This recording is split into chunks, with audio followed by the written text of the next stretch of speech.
नमस्कार। मेरा नाम प्रथम शर्मा है और मैं हिसार जिले का रहने वाला हूं।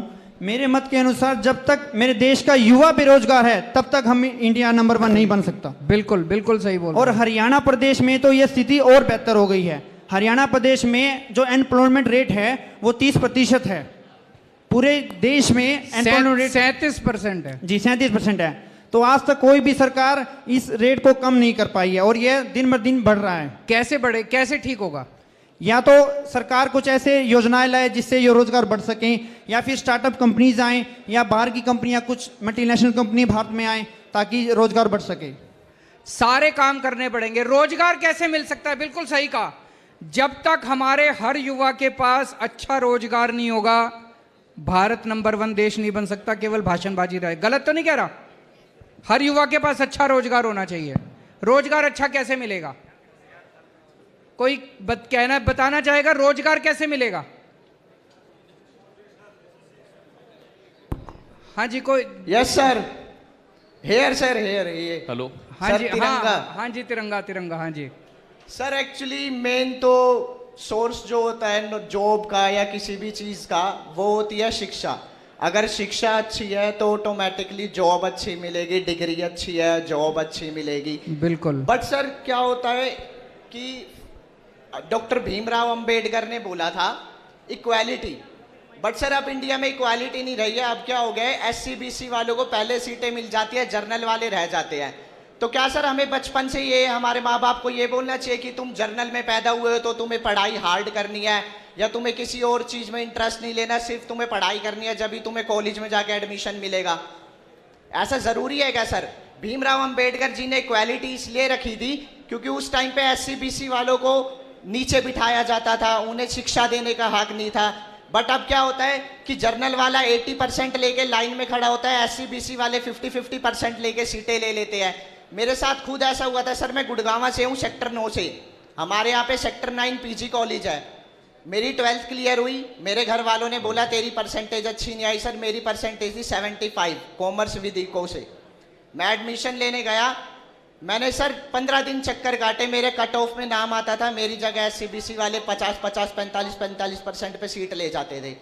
फिर सर मुझे रेगुलर में एडमिशन नहीं मिला, मैंने अपना 1 साल ड्रॉप किया। मैंने इग्नू से करा, इंदिरा गांधी यूनिवर्सिटी से, ओपन यूनिवर्सिटी से।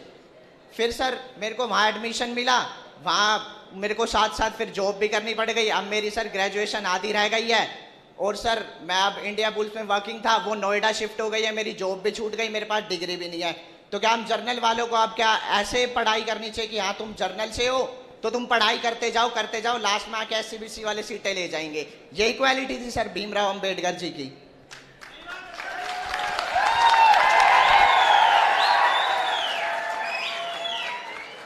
एक तो ये अवधारणा कि आज एससीज के साथ बुरा बर्ताव नहीं होता देश भर में, रोज हमें अलग अलग देश के कोने कोने से सुनने को मिलता है कि किस तरह से आज भी उनके साथ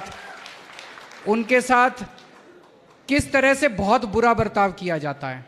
सोशल उस पे मीडिया में भी कई सारे ऐसे वीडियो आते हैं, सोशल मीडिया पे ऐसे कई सारे देखने को मिलता है, पढ़ने को मिलता है। आप लोगों ने भी पढ़ा होगा कि देश के कोने कोने में किस तरह से आज भी 21वीं सदी, जैसे एक उदाहरण है, एक आईपीएस ऑफिसर था राजस्थान का।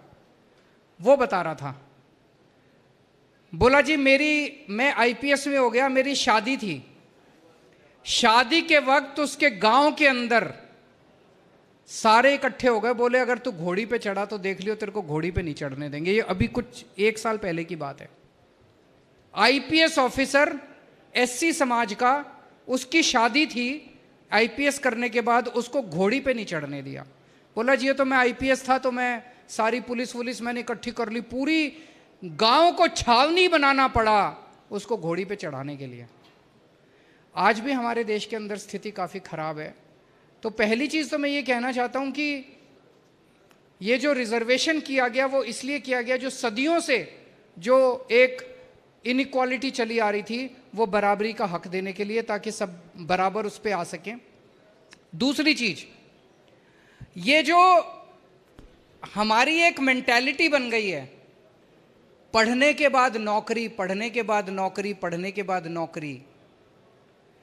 ये अंग्रेज जो सिस्टम छोड़ के गए थे, मैकॉले का सिस्टम था।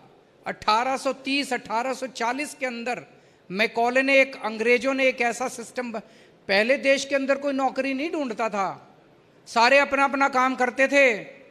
ये मैकॉले एक सिस्टम बना के गया था कि बीए करोगे, बीकॉम करोगे, एलएलबी करोगे, फलाना करोगे, उसके बाद नौकरी चाहिए। सारे अंग्रेजों के पास नौकरी मांगने जाते थे, अंग्रेजों के यहाँ क्लर्क बन जाते थे हम सारे। 1947 में हमने एक बहुत बड़ी गलती करी, हमने देश का शिक्षा व्यवस्था हमने नहीं बदली, अंग्रेजों की शिक्षा व्यवस्था आज भी कायम है। दिल्ली के अंदर हमने एक प्रयोग किया है, आतिशी जी यहां खड़ी हैं, ये उस दिल्ली के सिस्टम का जो एजुकेशन सिस्टम है उसका बहुत बड़ा इसमें इनका योगदान है। दिल्ली में 11वीं और 12वीं के बच्चों को, मेरे पास अभी एग्जाम्पल नहीं है, नहीं तो आपके रोंगटे खड़े हो जाते जब मैं आपको उदाहरण देता। 11वीं और 12वीं के बच्चों को हम बिजनेस करना सिखाते हैं कि आप नौकरी, हम उनके दिल के अंदर कूट कूट के भरते हैं बच्चों के कि आपको नौकरी मांगने वाला नहीं बनना, नौकरी देने वाला बनना है। हम हर बच्चे के दिमाग में ये डालते हैं कि जब तू स्कूल से निकलेगा, कॉलेज से निकलेगा, तू कम से कम 2 लोगों को नौकरी देगा, नौकरी मांगेगा नहीं, कसम खा। उनको बिजनेस करना सिखाते हैं। सरकार की तरफ से हर बच्चे को 2-2 हजार रुपए दिए जाते हैं, सरकार देती है 2-2 हजार रुपए, और उसको कहते हैं इससे बिजनेस कर।